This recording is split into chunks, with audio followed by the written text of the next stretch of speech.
आइए आज का टॉपिक स्टार्ट करते हैं और वो टॉपिक है इलेक्ट्रिक फील्ड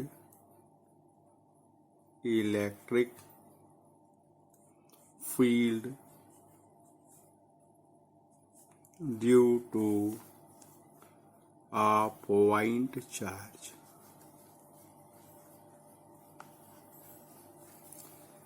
मान लीजिए कि यहाँ पर एक पॉइंट चार्ज है, पॉइंट पॉजिटिव चार्ज है, तो ये अपने वातावरण में चारों तरफ एक फील्ड जनरेट करेगा जिसको इलेक्ट्रिक फील्ड बोलेंगे। अब कंसीडर करिए कि यहाँ पर एक पॉइंट P है जो कि इससे r डिस्टेंस पर है। मान लीजिए यह चार्ज जो है स्मॉल q है और यह पॉइंट O पर है। हमें पॉइंट P पर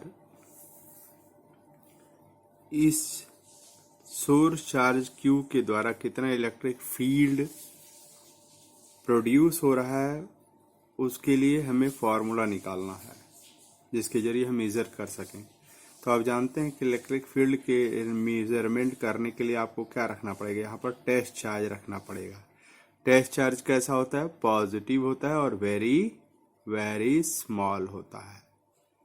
ठीक है, पॉजिटिव और वेरी स्मॉल होता है। तो इसके कारण हम देखते हैं टेस्ट चार्ज पर फोर्स कितना लगता है। तो by Coulomb's law F is equal to क्या हो जाएगा, 1/4πε0 into Q not divided by R² हो जाएगा। और हम लोगों ने देखा है कि फोर्स जो है वो वेक्टर फिजिकल क्वांटिटी है, तो इसकी डायरेक्शन क्या होगी? मैग्नीट्यूड तो ये हो गया, डायरेक्शन क्या होगा? ये देखिए ये पॉजिटिव है और ये भी पॉजिटिव है, तो इन दोनों को ज्वाइन करने वाली लाइन के अलोंग इस डायरेक्शन में लगेगा। और इस डायरेक्शन को अगर आर कैप बोला जाए, पोजीशन वेक्टर जो इसका पोजीशन वेक्टर है उस डायरेक्शन में यूनिट वेक्टर आर कैप कहा जाए, तो इसका डायरेक्शन आर कैप हो गया। तो लगने वाला जो फोर्स है उसका मैग्नीट्यूड ये हुआ और डायरेक्शन ये हुआ, रेडियली आउटवर्ड होगा। ठीक है, तो इस पॉइंट पर इलेक्ट्रिक फील्ड क्या होगा? इलेक्ट्रिक फील्ड भी वेक्टर फिजिकल क्वांटिटी है और हम लोगों ने देखा कि इलेक्ट्रिक फील्ड जो है वह force per unit test charge के बराबर होता है। तो यहाँ पर Q नॉट को अगर यहाँ पर लाएं, नीचे लाएं, तो F/Q नॉट क्या हो जाएगा? This will be equal to 1/4πε0 into Q divided by R² R cap. यानी किसी पॉइंट चार्ज के कारण किसी पॉइंट पर जो कि R डिस्टेंस पर उससे उपस्थित है, इलेक्ट्रिक फील्ड के लिए हमें एक्सप्रेशन मिलेगा 1/4πε0 Q/R²। अब ये जो इलेक्ट्रिक फील्ड होगा उसमें क्या खासियत होगी? पॉइंट चार्ज के कारण जो इलेक्ट्रिक फील्ड होगा उसमें देखिए इलेक्ट्रिक फील्ड जो है directly proportional to the amount of the charge है और electric field is inversely proportional to the square of the distance है। ठीक है, और इससे हमको एक चीज पता चलती है कि electric field due to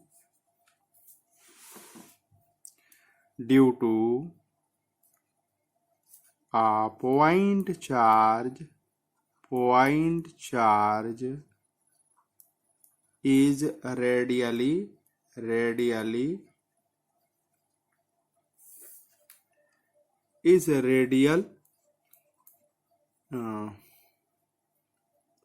electric field due to a point charge is spherically symmetric।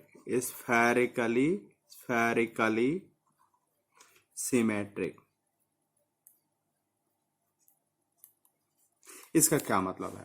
इसका मतलब ये है कि अगर एक पॉइंट चार्ज यहाँ पर ले लिया जाए और इसको सेंटर मान करके आर रेडियस का अगर एक स्फीयर अगर खींच लिया जाए, तो यह पॉइंट ले लिया जाए, चाहे यह पॉइंट ले लिया जाए, यह पॉइंट ले लिया जाए, यह पॉइंट कोई भी पॉइंट ले लिया जाए, यहाँ चार्ज अगर Q अगर आपने रखा है तो पॉइंट 1 2 3 4 5 कोई भी पॉइंट ले लीजिए, सबके डिस्टेंस क्या है? बराबर है।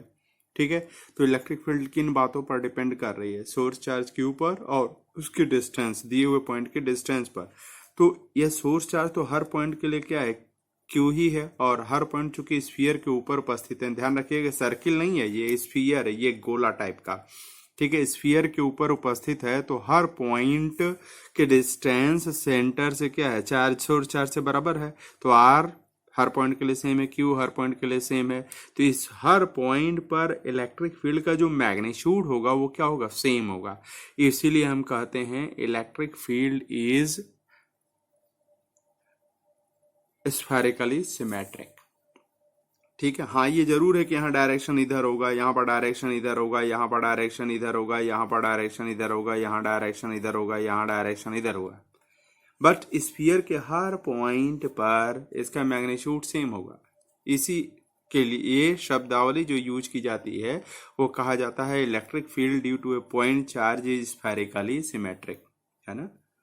ठीक है, गोलीय सममिति रखे हुए है।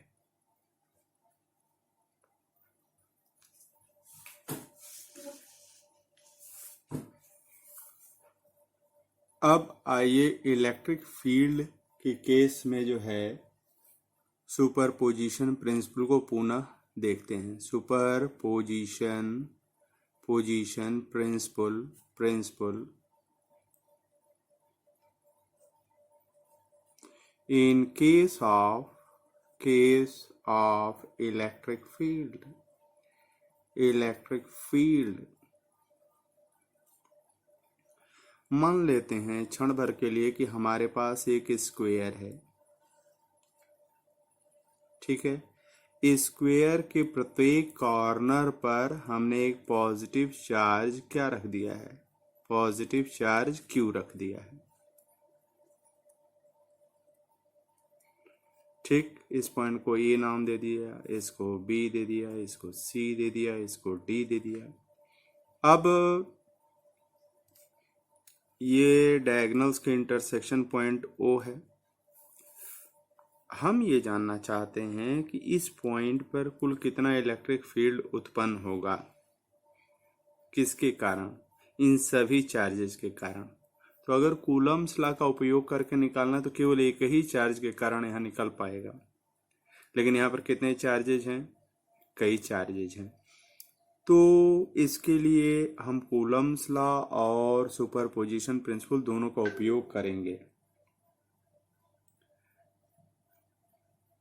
देखिए यह पॉजिटिव चार्ज है, यहाँ पर इलेक्ट्रिक फील्ड किधर प्रोड्यूस करेगा, तो यह पता करने के लिए यहाँ टेस्ट चार्ज रखिए। टेस्ट चार्ज कैसा होता है जरा याद कीजिए, पॉजिटिव और very very very very small. तो पॉजिटिव है, ये पॉजिटिव चार्ज इसको क्या करेगा, रिपल करेगा, तो electric field due to the charge present at A इधर की तरफ हो जाएगा, और सी वाले के कारण कितना हो जाएगा, इस डायरेक्शन में हो जाएगा। ये भी पॉजिटिव है, ये भी पॉजिटिव है, तो रिपल करेगा, तो electric field because of the charge at C will be in this direction. उसी तरह से बी के कारण इधर की तरफ होगा ई बी, और ये डी पर रखे हुए चार्ज के कारण ई डी इधर की तरफ होगा। ठीक है, तो इस पॉइंट पर प्रत्येक चार्ज ने अपना अपना इलेक्ट्रिक फील्ड जनरेट कर लिया है। ठीक है, तो इन इलेक्ट्रिक फील्ड्स को अगर निकालना होगा तो हम उपयोग करेंगे कूलम्स लॉ, है ना। जैसे क्षण भर के लिए मान लिया जाए कि इलेक्ट्रिक फील्ड ई ए निकालना है, तो दिस विल बी, इसका मैग्नीट्यूड क्या होगा, 1/4πε0 into source charge divided by are square. ये डिस्टेंस को आर आर आर और आर मान ले रहे हैं, ये बराबर होंगे, ये सभी स्क्वायर होने के कारण ये बराबर होंगे, तो इसको मैंने आर मान लिया है। ठीक है, और इसकी डायरेक्शन किधर से किधर होगी, ओ से ए से ओ की तरफ होगी। ए का डायरेक्शन किधर है, ए से ओ की तरफ है, तो ए से ओ की तरफ यूनिट वेक्टर, ए ओ यूनिट वेक्टर इधर बोल दे रहे हैं। उसी तरह से आप ई बी निकाल सकते हैं, क्या और निकाल सकते हैं, ई सी निकाल सकते हैं, ई डी निकाल सकते हैं, लेकिन हम ये अलग अलग निकालना नहीं चाहते हैं। हम चाहते हैं कि सेंटर ओ पर डायगोनल्स के इंटरसेक्शन पॉइंट पर कुल कितना कुल कितना इलेक्ट्रिक फील्ड होगा, तो वहां पर कुल इलेक्ट्रिक फील्ड जो है, कुल इलेक्ट्रिक फील्ड ई जो है, सुपरपोजिशन प्रिंसिपल कहता है कि सभी इंडिविजुअल सोर्स चार्जेस के कारण जो इलेक्ट्रिक फील्ड है सबको निकालिए और सबका वेक्टर सम कर दीजिए, ई B plus E C plus E D. तो इस बहुत ही स्पेशल केस में हम लोग देख रहे हैं कि इन सब का मैग्नीट्यूड बराबर होगा, क्योंकि सभी चार्जेस क्या है, कॉर्नर वाले बराबर हैं, ये डिस्टेंसेज बराबर बराबर हैं, तो सभी बराबर बराबर इलेक्ट्रिक फील्ड यहाँ पर जनरेट करेंगे। तो जितना इलेक्ट्रिक फील्ड इधर उतना इधर, तो कैंसिल होकर जीरो हो गया। ये और ये इसको कैंसिल कर देगा, ई बी जो है ई डी को कैंसिल कर देगा, और ई सी जो है ई ए को कैंसिल कर देगा। तो net will turn out to be zero इस केस में। ठीक है, यहाँ पर E A plus E B plus E C plus E D is equal to क्या कर देंगे, जीरो करना पड़ेगा सुपरपोजिशन प्रिंसिपल से। सो यहाँ पर नेट इलेक्ट्रिक फील्ड निकालने के लिए हम लोगों ने किस चीज का उपयोग किया, superposition principle of electric fields का उपयोग किया। और एक बहुत महत्वपूर्ण चीज है जिसका बहुत उपयोग होता है, आपको जो पीडीएफ शीट दी गई है उसमें पेज नंबर 3 पर एक एग्जाम्पल है जो कहता है कि 2 point charges of plus 16 microcoulomb and minus 9 microcoulomb are placed 8 centimetre apart in air. Determine the position of the point at which the resultant field is zero.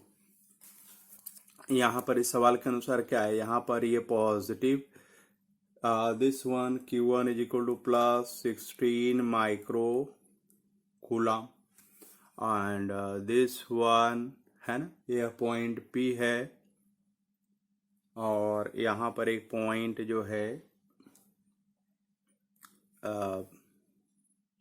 B है। यहाँ पर चार्ज कितना है, Q2 इज इक्वल टू -9 माइक्रोकूलम्ब है। ठीक है, तो इन दोनों के बीच में डिस्टेंस जो है वो 8 सेंटीमीटर दिया गया है, 8 सेंटीमीटर दिया गया है।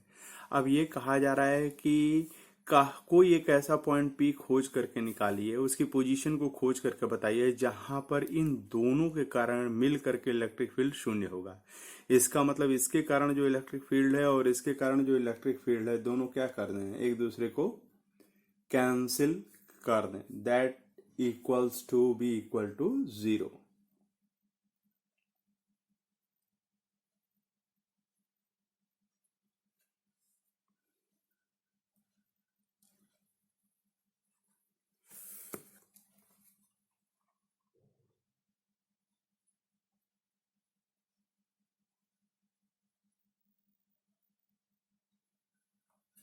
तो यहाँ जो डायग्राम में यह पॉइंट दिया है, यह पॉइंट गलत लिया गया है। वहाँ एग्जाम्पल में जो शीट दिया गया उसमें भी गलत है, लेकिन कैलकुलेशन सब सही है। यहाँ पर अगर ले लेंगे तो देखिए इसके कारण इलेक्ट्रिक फील्ड क्या होगा, ये इसके कारण ये पॉजिटिव है, इसके कारण इलेक्ट्रिक फील्ड इधर की तरफ होगा, है ना। यहाँ टेस्ट चार्ज रखेंगे, पॉजिटिव टेस्ट चार्ज रखेंगे तो वो इधर की तरफ जाएगा। यहाँ पर ये नेगेटिव चार्ज है, माइनस है, तो इसके कारण यहाँ टेस्ट चार्ज पॉजिटिव रखेंगे तो अट्रैक्ट करेगा। तो दोनों के कारण इलेक्ट्रिक फील्ड सेम डायरेक्शन, तो इस पॉइंट पर तो कभी कभी भी जीरो नहीं हो सकता। इन दोनों चार्जेस के बीच में कोई ऐसा पॉइंट नहीं मिलने जा रहा है जहां इलेक्ट्रिक फील्ड क्या हो जाए, जीरो हो जाए। ठीक है, तो सिचुएशन क्या होगी, आइए सिचुएशन पुनः देखते हैं।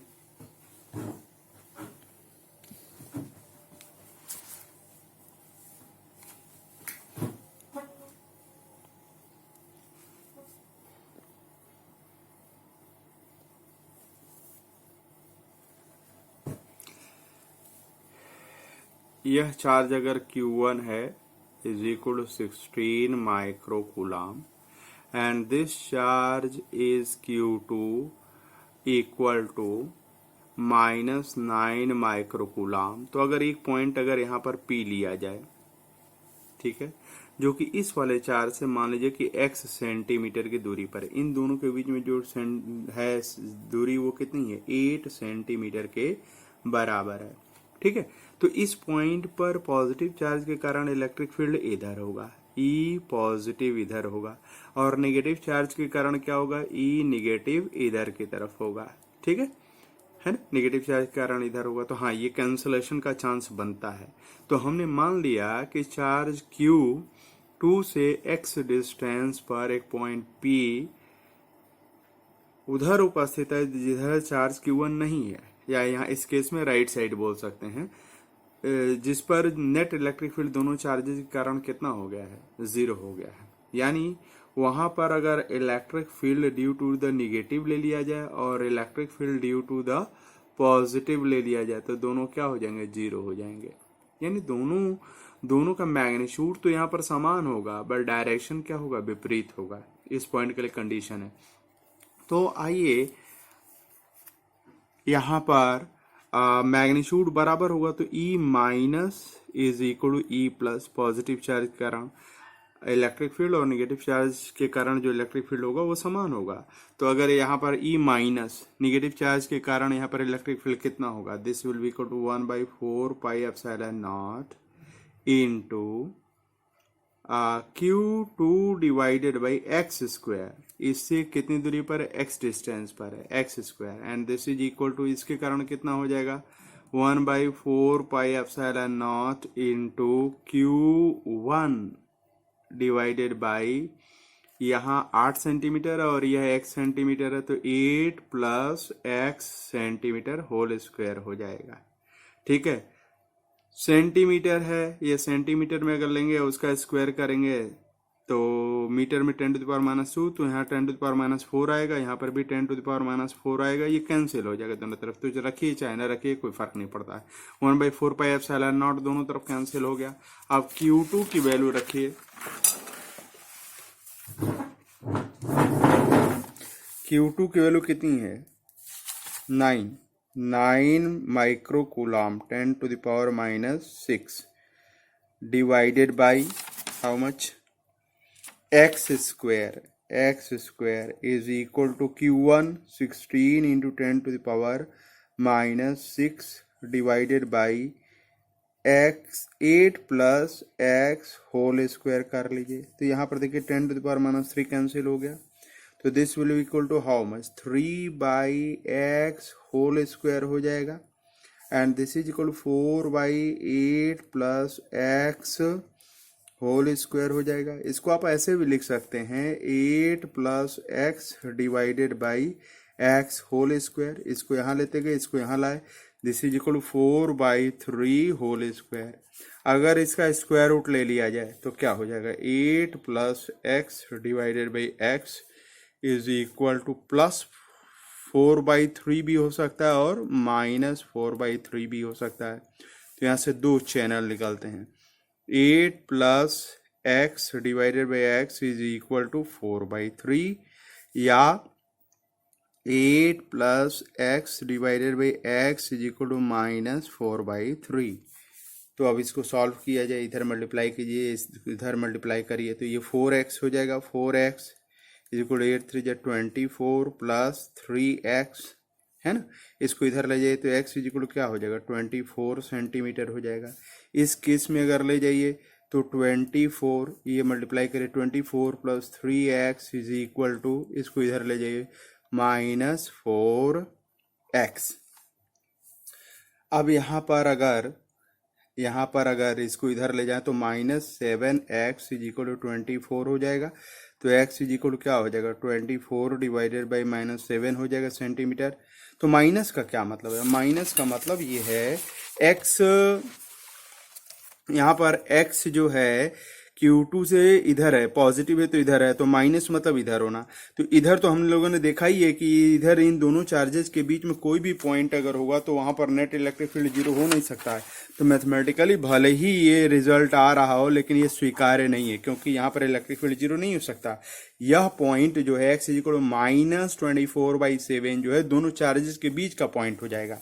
जबकि x इक्वल 24 सेंटीमीटर पॉजिटिव आ रहा है तो चार्ज Q2, ये Q आपका जो है एक चार्ज यहाँ पर है, एक चार्ज निगेटिव यहाँ पर है, यहाँ से यहाँ 24 सेंटीमीटर हो जाएगा। इसमें 8 अगर जोड़ दिया जाए तो ये कितना हो जाएगा, 32 सेंटीमीटर। मतलब 16 माइक्रोकूलम से ये 32 सेंटीमीटर पर और 9 माइक्रोकूलम से कितने 24 सेंटीमीटर की दूरी पर उपस्थित पॉइंट जो होगा वहां पर इलेक्ट्रिक फील्ड 0 होगा। ठीक है। ये जरा क्वेश्चन देखिए, इसमें क्या कहा जा रहा है। द चेक पॉइंट 2 है, ये रसनी हॉलिडे से ली गई किताब से लिया गया क्वेश्चन है, बहुत ही प्यारा क्वेश्चन है। The figure here shows 4 situations in which charge particles are at equal distances from the origin. Rank the situations according to the magnitude of the net electric field at the origin greatest first। इस question के अनुसार ये 4 situations दी गई हैं। पहली situation देखिए, positive x axis पर -3q charge रखा गया है और निगेटिव एक्स एक्सिस पर 2q रखा गया और पॉजिटिव वाई एक्सिस पर 5q रखा गया बराबर डिस्टेंस पर। इस सिचुएशन को देखिए, पॉजिटिव एक्स एक्सिस पर -2q, निगेटिव एक्स एक्सिस पर 3q, पॉजिटिव वाई एक्सिस पर 5q। यहाँ पर देखिए, पॉजिटिव एक्स एक्सिस पर -q, निगेटिव एक्स एक्सिस पर 4q और निगेटिव वाई एक्सिस पर 5q। यहाँ पर पॉजिटिव एक्स एक्सिस पर -4q, पॉजिटिव वाई एक्सिस पर -q, निगेटिव एक्स एक्सिस पर q और निगेटिव वाई एक्सिस पर 4q। इन सभी सिचुएशंस में क्या पूछा गया है? इन सभी सिचुएशंस में पूछा गया है, rank the situation according to the magnitude of the net electric field at the origin greatest first. मतलब ये है कि आपको ओरिजिन क्या है? Intersection point of the 2 axis. Origin पर आपको नेट इलेक्ट्रिक फील्ड निकालना है और ये बताना है किसमें सबसे ज्यादा है, किसमें सबसे कम है। तो आइए पहले केस को लेते हैं। यहाँ और यहाँ चार्जेस हैं, -3q, यहाँ पर 2q, यहाँ पर -5q। तो -3q के कारण इलेक्ट्रिक फील्ड मान लीजिए E1 है और +2q के कारण देखिए यहाँ पर +2q है, तो इसके कारण इलेक्ट्रिक फील्ड भी इधर ही होगा क्योंकि टेस्ट चार्ज रखेंगे तो इस डायरेक्शन में जाएगा। तो इलेक्ट्रिक फील्ड जो है यहाँ पर मान लीजिए E2 के बराबर है और -5q के कारण यहाँ टेस्ट चार्ज रखेंगे तो वो इधर की तरफ खींचेगा, तो यहाँ पर इलेक्ट्रिक फील्ड E3 है। आइए E1 क्या होगा आप बताइए। E1 is equal to magnitude होगा 1/4πε0 और -3q है तो 3q डिवाइडेड बाई r²। हमने इस डिस्टेंस और इस डिस्टेंस को r ले लिया है। इसकी डायरेक्शन किधर है? पॉजिटिव एक्स एक्सिस, और पॉजिटिव एक्स एक्सिस में यूनिट वेक्टर जो होता है आई कैप होता है। E2 देखा जाए तो E2 इज इक्वल क्या होगा 1/4πε0 into 2q divided by r² हो जाएगा। ये भी आई कैप डायरेक्शन में होगा, ये पॉजिटिव, यहाँ पॉजिटिव टेस्ट चार्ज रखेंगे तो इधर की तरफ रिपेल करेगा। और व्हाट अबाउट E3 मैग्नीट्यूड क्या हो जाएगा 1/4πε0 into 5q divided by r²। और डायरेक्शन किधर होगा? डायरेक्शन पॉजिटिव वाई एक्सिस, और पॉजिटिव वाई एक्सिस में जो है जो डायरेक्शन होती है वो जे कैप से डिनोट की जाती है। तो ये दोनों जो है सेम डायरेक्शन में है, तो इनको आप अलजेब्रिकली जोड़ लीजिए, ठीक है। तो एक्स एक्सिस के अलॉन्ग जो टोटल इलेक्ट्रिक फील्ड हुआ EX is equal to E1 vector plus E2 vector हुआ। एंड दिस अगर रखेंगे तो हल किया जाएगा तो ये हो जाएगा 1/4πε0 into 5q divided by r² I cap है। और y डायरेक्शन के अलॉन्ग क्या होगा? y डायरेक्शन के कारण के अलॉन्ग केवल E3 है, तो this is equal to 1/4πε0 into 5q divided by r² J cap हो जाएगा, ठीक, जे कैप हो जाएगा।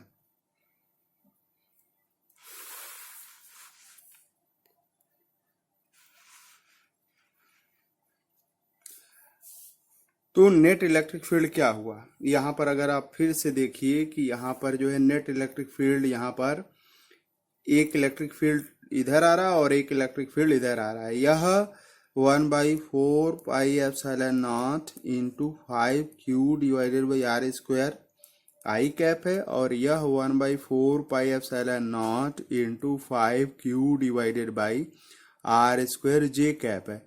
तो यह इसको हमने ई एक्स नाम दिया है और इसको नाम क्या दिया है, ई वाई नाम दिया है। तो इन दोनों का रिजल्टेंट कितना आ जाएगा, resultant parallelogram law of vector addition से ये हो जाएगा। दोनों का मैग्नीट्यूड तो समान है, ठीक है। ये मैग्नीट्यूड देखिए 1/4πε0 5q बाई आर स्क्वायर है, इसका भी magnitude 1/4πε0 5q by are square है।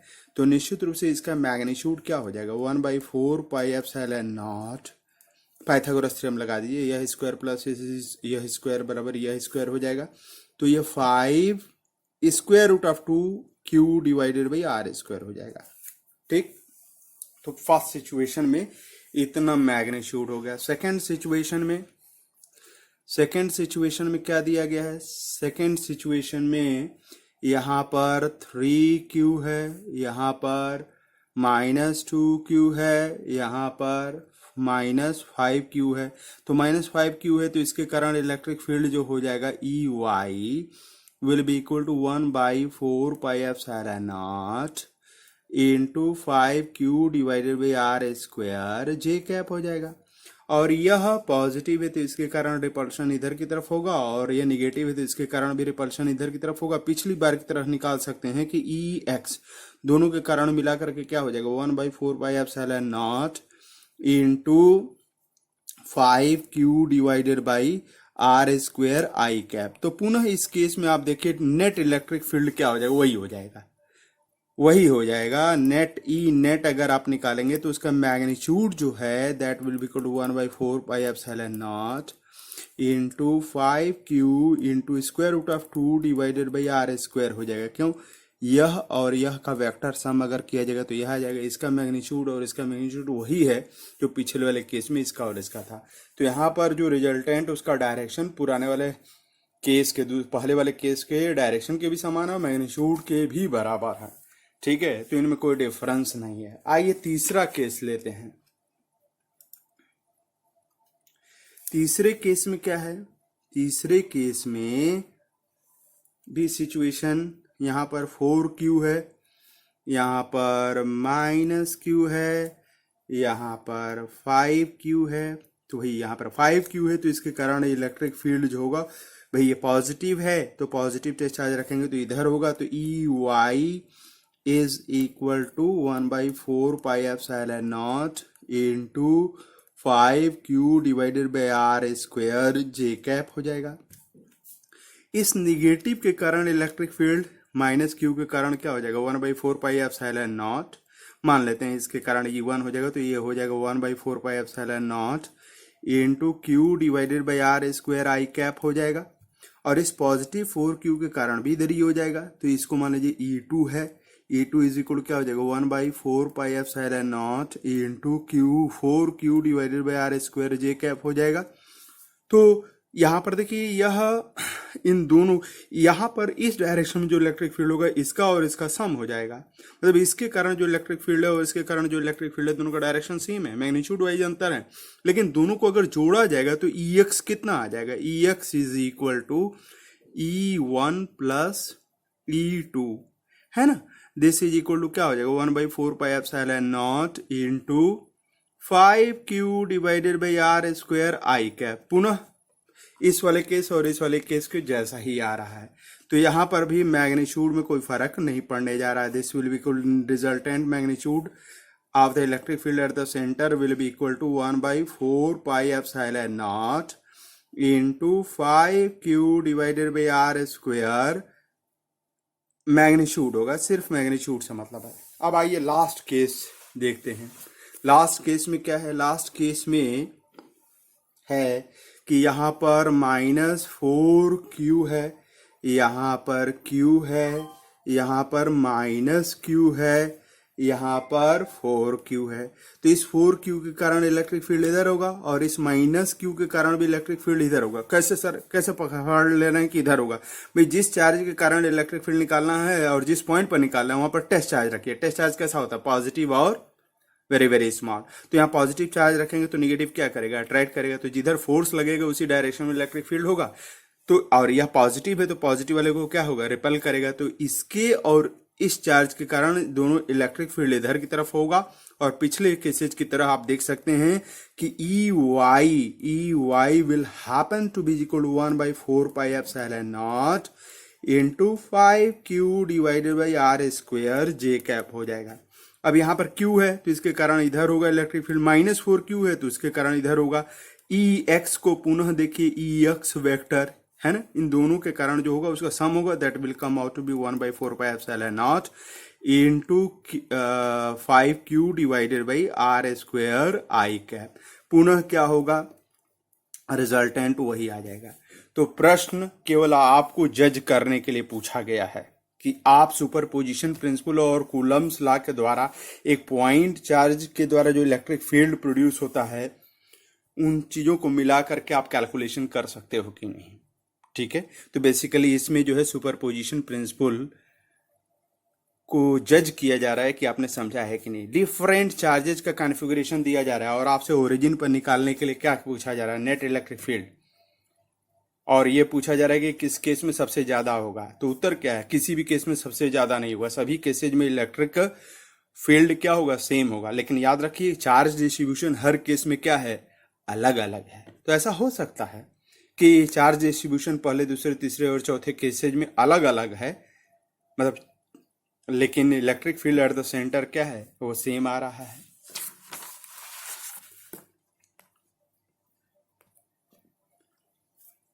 अब मैं आपसे अपेक्षा करता हूं कि ये जो शीट है मैं दे रहा हूं उसमें पेज नंबर 5, ये देखिए पेज नंबर 5 है, उस पर ये क्वेश्चन है, इस क्वेश्चन को समझिए। फिर इसके बाद देखिए ये पेज नंबर 6 पर ये क्वेश्चन बहुत ही प्यारा सा क्वेश्चन है, एनसीईआरटी का क्वेश्चन है, इसको समझने की कोशिश करिए। ठीक है, तो आज यहीं पर रोक देते हैं। Thank you very much.